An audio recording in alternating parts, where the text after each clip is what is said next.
तो देखो बच्चों, अपना जो यूनिट चल रहा है, और ये यूनिट क्या चल रहा है, डी ब्लॉक एलिमेंट्स और ट्रांजिशन एलिमेंट्स। अभी तक जो भी हमने इस यूनिट में डिस्कस किया है उसमें केवल डी ब्लॉक एलिमेंट्स को डिफाइन किया है और ट्रांजिशन एलिमेंट्स क्या होते हैं इसको डिफाइन किया है। आज हम आगे जो डिस्कस करेंगे, है ना, और ये डिस्कशन आज हमारा होगा classification of D block elements. Okay, तो आज का जो हमारा टॉपिक है ये है classification of D block elements. Okay, आज हम इसके बारे में पूरा डिस्कशन करेंगे।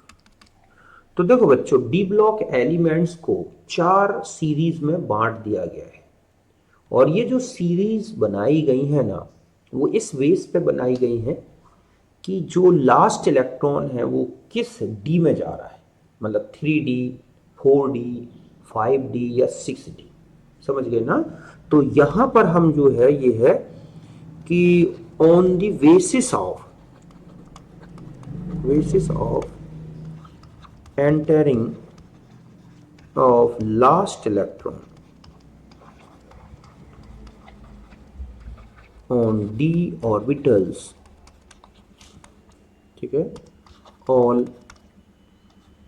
डी ब्लॉक एलिमेंट जो हैं, डी ब्लॉक एलिमेंट्स और क्लासिफाइड इन 4 सीरीज कि जो लास्ट इलेक्ट्रॉन है एलिमेंट का वो किस डी में ऑर्बिटल्स में जा रहा है, इस बेस पर 4 सीरीज बनाई गई हैं डी ब्लॉक की।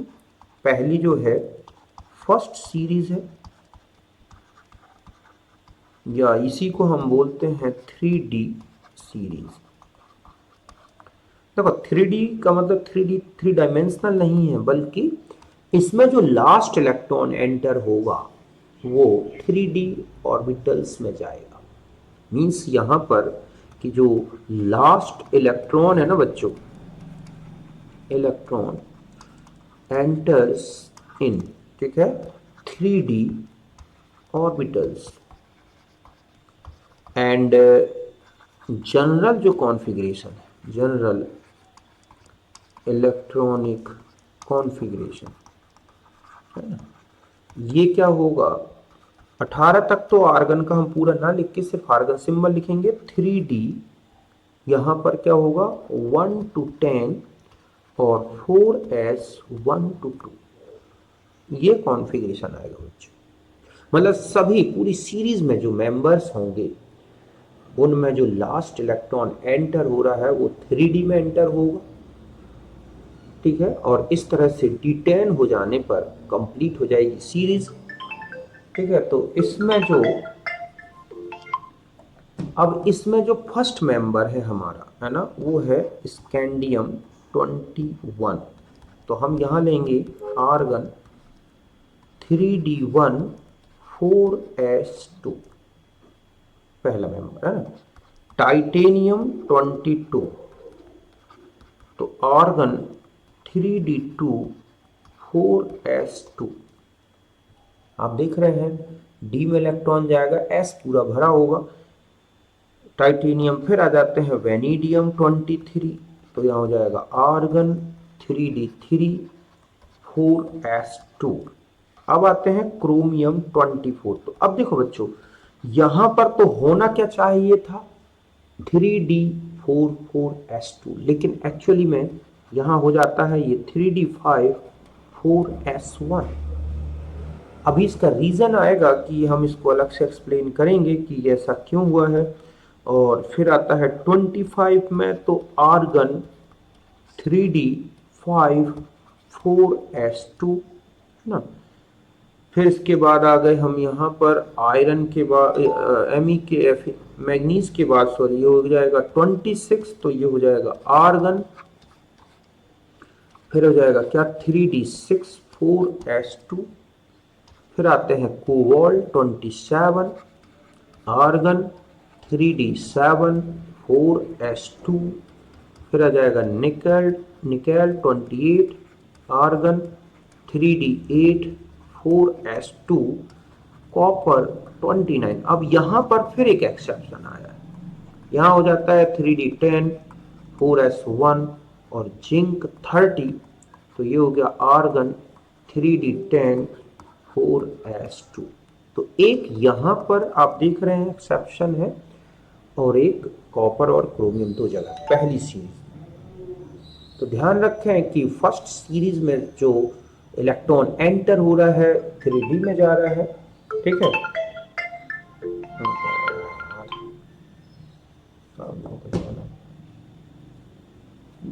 दो मिनट बचे। हाँ हाँ, अरे मैं वीडियो बना रहा था, 2 मिनट रुक जाओ फिर। हम्म हम्म, ठीक है बच्चों। तो यहाँ पर जो है इस तरह से ये सीरीज सबसे इंपॉर्टेंट है, ध्यान रखें, क्योंकि आप देखते हैं डी ब्लॉक की जो प्रॉपर्टीज एक्सप्लेन की गई हैं टोटल, समझ गए ना, वो कंप्लीट फर्स्ट डी जो सीरीज है इसी को लेके बताई गई है, इसलिए इसको रट लेना। और रटने का मैं बता देता हूँ फॉर्मूला कैसे, इसको ऐसे रखोगे, देखो सब, पहले मैं सारे 10 के 10 मेंबर्स लिख दूं तो वो ऐसे लिखे जाएंगे, SCTIV करमन, ठीक है। तो यहाँ है, ये हो जाएगा, इसको याद करना है, सक्तिवा यहां तक, ठीक है। करमन फैको यहां तक, तो यहाँ ये हो जाएगा कर मन फैको, फिर इसको याद रखना है निक्यूजन, ओके, ऐसे याद कर लेना, सक्तिवा कर्मन फैको निक्यूजन। इस तरह से आपको 3D सीरीज को अच्छी तरह से तैयार रखना है, ओके। फिर हम आ जाते हैं दूसरी सीरीज जो है हमारी, वो है 4D सीरीज, या इसे ये है सेकेंड सीरीज, ठीक है। तो यहां पर जो लास्ट इलेक्ट्रॉन एंटर हो रहा था, देखो इसमें लास्ट इलेक्ट्रॉन एंटर हो रहा था 3D ऑर्बिटल्स में, तो यहां पर जो है लास्ट इलेक्ट्रॉन एंटर्स इन कौन सी ऑर्बिटल, 4D ऑर्बिटल्स, ठीक है। और इनका जनरल कॉन्फ़िगरेशन अगर आप देखोगे, जनरल इलेक्ट्रॉनिक कॉन्फ़िगरेशन,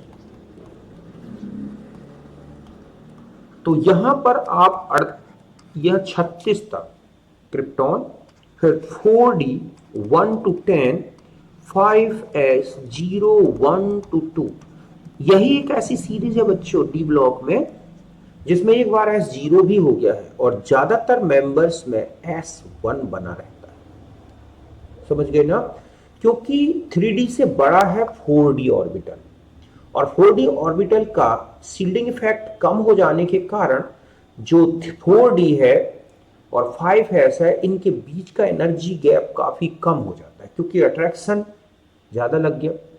तो ऐसे में क्या होता है कि अंदर ज्यादातर इलेक्ट्रॉन चले जाते हैं, मतलब 4D के लीस्ट या कहें कि लेस शील्डिंग इफेक्ट के कारण 4D और 5s ऑर्बिटल्स में ज्यादा एनर्जी डिफरेंस नहीं रह जाता है, जिसके कारण ऐसा हुआ है कि मैक्सिमम जो इलेक्ट्रॉन्स हैं वो कहां पहुंच गए हैं, 4D में, ठीक है। तो देखो इसका पहला जो मेंबर है इट्रियम 39, है ना, तो यहां हो गया क्रिप्टॉन 4D1 और 5s2, ठीक है।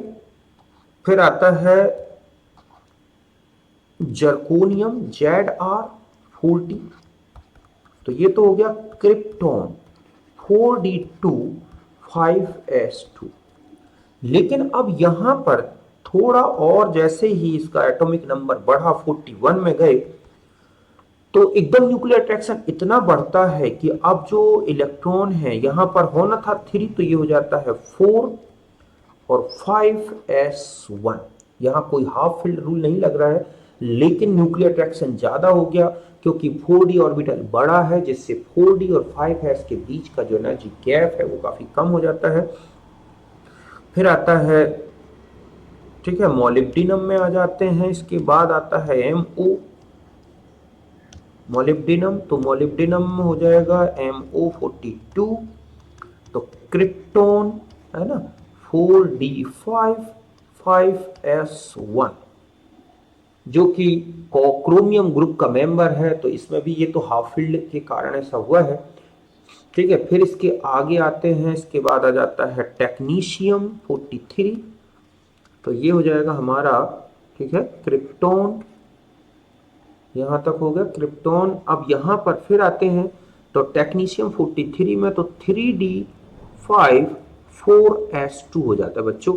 यहां फिर एक s2 हो गया। रीजन है यहां पर d5 ऑर्बिटल की ज्यादा स्टेबिलिटी है, तो वो d6 करे, इससे अच्छा है कि वो d5 ही रखता है। तो एक यहां पर आप देख रहे हैं s2 आता है। फिर आते हैं रुथीनियम, तो ये हो जाएगा 44। तो क्रिप्टॉन, अब यहां पर फिर हो जाता है, सॉरी 4d आएगा, 3d लिख गया यहां पर, यहां हो जाएगा, ठीक है, 4d5, ये हाफ फील्ड के कारण है क्रिप्टॉन। और अब हो जाएगा हमारे पास यहां पर क्या, 4d। अब देखो 6 होना था, तो यहां पर 7 और 4s1 हो जाता है, ठीक है। फिर आ जाते हैं रुकी रहे, मतलब ये हो जाएगा 45। तो हो गया क्रिप्टॉन। अब यहाँ क्या हो जाएगा 4d8 और, ओहो यहाँ s लिख रहा हूँ, यहाँ पर आ जाएगा 5s1, ठीक है, 5s1 सॉरी 5s2 था ये। तो ये हो जाएगा 5s2 5s1 5s1। अब पीडी जो आता है बच्चों 46, ये एक यही सीरीज में ऐसा मेंबर हो गया जहां पर 4d10 और 5s0 हो जाता है, क्योंकि d10 और न्यूक्लियर अट्रैक्शन ज्यादा, सील्डिंग इफेक्ट कम, तो ये सब मिलके इसको ऐसा बना देते हैं कि s बिल्कुल खाली हो गया है, ठीक है। फिर आते हैं इसके बाद Ag में, तो ये हो जाएगा क्रिप्टॉन। फिर आ जाएगा 4d10 5s1, और फिर है Cd, तो ये हो गया 47 और ये हो गया 48। तो क्रिप्टॉन, और ये हो जाएगा 4d10 5s2, 36 और 10 46 और 2 48। तो इसमें जो है आप देख रहे हैं कि केवल 1 2 3 4 4 जगह पर ऐसा आया है जहां s2 है, बाकी सब में या तो s1 है या s0 हो गया एक जगह। तो ये जो है इस तरह से कॉन्फ़िगरेशन रखती है। तो यहां पर जो है, अगर हम आ जाते हैं तो याद कैसे करना है सीरीज को, तो देखो ऐसे याद करेंगे, यार जेडा निभाओ मौत तक रुकी रहे पड़े आग में कूदना। देखो यहां है, यहां से यारी, जहर से जोरदार, निभाओ, ठीक है, निभाओ ऐसे हो जाएगा, मौत तक रुकी रहे पड़े आग में कूदना, ऐसे याद करना। समझ गए ना, जारी जोरदार निभाओ, मौत तक रुकी रहे पड़े आग में कूदना, ऐसे हमें याद रखना है। और दूसरी सीरीज में 2 मेंबर में ऐसे याद रखना, दूसरी सीरीज 2 मेंबर में s2 फिर s1, सीधा सीधा, ठीक है, इस तरह से। तो ये तो हो गई हमारी दूसरी सीरीज। अब हम आ जाते हैं 5d सीरीज, ठीक है, या हम इसे कह सकते हैं थर्ड सीरीज, ठीक है। थर्ड सीरीज में मतलब लास्ट इलेक्ट्रॉन जो है, समझ गए बच्चों, लास्ट इलेक्ट्रॉन जो है एंटर्स इन 5d ऑर्बिटल्स, इस तरह से, ठीक है। और जनरल कॉन्फ़िगरेशन अगर आपसे कहा जाए तो क्या आएगा, तो देखो ये हो जाएगा जीनॉन, और 5d 1 to 10 6s 1 to 2 ये कॉन्फ़िगरेशन होगा। अब देखो बच्चों, यहां जो पहला मेंबर है वो है लैंथेनम 57, जिसमें जीनोन और 5d1 और क्या आता है 6s2, ठीक है। लेकिन यहां पर जो सीरियम 58 से लेके ल्यूटेशियम 71 तक, यहां पर क्या कॉन्फ़िगरेशन हो जाता है, जीनोन 4f1 टू कहां 14 5d1 6s2 और ये होते हैं क्या बच्चों लैंथेनाइड्स। मतलब ये जो है एफ ब्लॉक में आते हैं। किस में आते हैं, एफ ब्लॉक एलिमेंट्स में, जिनकी स्टडी हम एफ ब्लॉक में करें। तो इसका मतलब है कि जो नेक्स्ट मेंबर है, तो ये तो आ गया 5d सीरीज में। कौन आ गया 5d सीरीज में, ये जो बीच में आ गए ये वाले एलिमेंट, ये लैंथेनॉइड्स हैं, ये 5d में नहीं माने जाएंगे, ये एफ ब्लॉक के एलिमेंट है। फिर आता है यहां से हाफनियम 72, जिसमें आएगा जीनोन 5d2 6s2, ठीक है। फिर आता है टेंटेलम 73, जीनोन 5d3 6s2, है ना। फिर आता है टंगस्टन 74, जीनोन 5d4 6s2। अब यहां पर d4 ही बना रहता है बच्चों, यहां पर हाफ फील्ड का नहीं लगता, बड़ा साइज हो गया, काफी न्यूक्लियर अट्रैक्शन कम हो जाता है, ठीक है। फिर आते हैं ला हफ्ता वरना, फिर आते हैं RE75,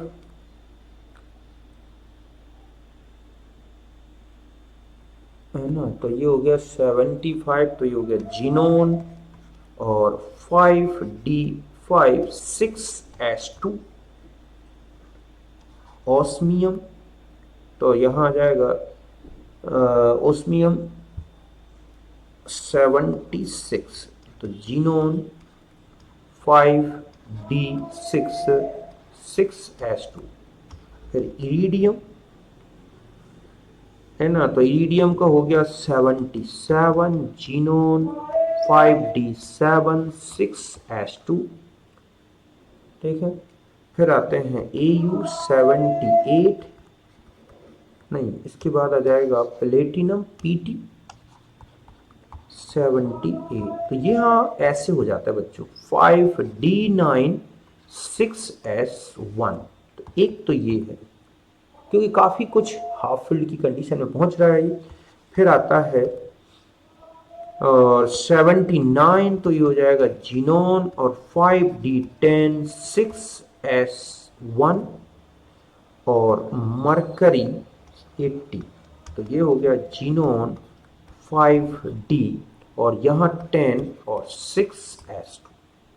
तो ये है कुल मिला के ये वाली सीरीज 5d सीरीज, है ना। और इसको कैसे रटना है देखो मैं बताता हूं, इसको ऐसे रखोगे, ला हफ्ता वरना उधर इधर पड़ेगी और मार, मतलब ये हो गया ला हफ्ता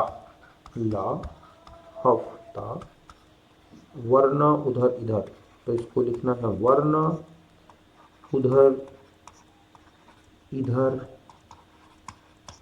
ठीक है, पड़ेगी और मार, मार मतलब मरकरी से, और इसके लिए पड़ेगी, इसके लिए मरकरी, इसके लिए उधर इधर उधर इस तरह से, और वरना इन दोनों से, ऐसे याद कर लेना बच्चे, ठीक है। और लास्ट सीरीज जो बचती है वो है 6d सीरीज, ठीक है, या 4th सीरीज। तो देखो इस सीरीज में जो कॉन्फ़िगरेशन अगर हम जनरल देखें, जनरल इलेक्ट्रॉनिक कॉन्फ़िगरेशन, है ना, तो ये जो है लास्ट इलेक्ट्रॉन, अगर आप इसमें देखेंगे तो लास्ट इलेक्ट्रॉन, ठीक है, एंटर्स इन 6d ऑर्बिटल्स, इसमें जाएगा। जनरल कॉन्फ़िगरेशन आएगा तो इसमें आ जाएगा रीड ऑन, है ना, 86 तक। तो फिर 5F 0 रहेगा, सॉरी यहाँ पर हम 6D ले लें सीधा कि 6D 1 to 10 7S2, ये रहेगा कॉन्फ़िगरेशन। अब देखो इसमें जो पहला मेंबर है वो है एक्टिनम। क्या है? एक्टिनाइड, जिससे स्टार्ट होता है 89, एक्टिनियम। तो यहाँ हो जाएगा रेडॉन 86 तक, 6D1 7S2। अब लेकिन बच्चों क्या होता है यहाँ पर कि थोरियम 90 से और लॉरेंसियम 103 तक, ठीक है, ये कॉन्फ़िगरेशन हो जाता है। यहाँ हो जाएगा 5F1 to 14 6D1 और 7S2, और ये जो कहलाते हैं ये है 5F ब्लॉक, या इन्हीं को बोलते हैं एक्टिनाइड्स। 90 थोरियम से लॉरेंसियम 103 तक। तो यहां बीच में ये कौन सा आ गया है? F block. ये तो ये है हमारा 6D सीरीज का पहला मेंबर, ठीक है। अब इसके बाद जो है स्टार्ट होता है वो है रदरफोर्ड 10 कहां से? 3 से, सॉरी 104 से। तो यहां पर आ जाएगा रेडॉन 5F। अब यहां पर हम इसको F को चाहे तो हटा दें, जरूरत नहीं है हमारी। हम यहां लिखेंगे 6D2 7S2, मतलब F14 तो रहेगा ही रहेगा। मतलब अगर आप चाहें तो लिखें इस तरह से, यहाँ 14 तो बना रहेगा सब में, इस तरह से। अब रदरफोर्डियम, ठीक है, डबनियम, सेबोर्जियम 105 106, है ना, रदरफोर्ड सागर में, ठीक है, बोहेरियम, हास्मियम, मेटेनेरियम, ठीक है, डर्मस्टीडियम, ठीक है, और रॉन्टेजन और CN। तो 106 107 108 109 1010, मतलब 1110 111 और 112। देखो तो बाकी तो आप इसी तरह से लिखोगे, और मैं इसको रटना बता देता हूं कि कैसे याद रखना है। देखो तो इसको ऐसे रखो, रदरफोर्ड डूबा एक दिन, मतलब यहां से एक्टिनियम में एक दिन, ऐसे याद रखना, एक दिन रदरफोर्ड डूबा सागर में। देखो कैसे, AC रदरफोर्ड डूबा सागर में, ठीक है, यहां तक हो गया। फिर ये हो जाएगा हमारे पास क्या? बोहर हंसा।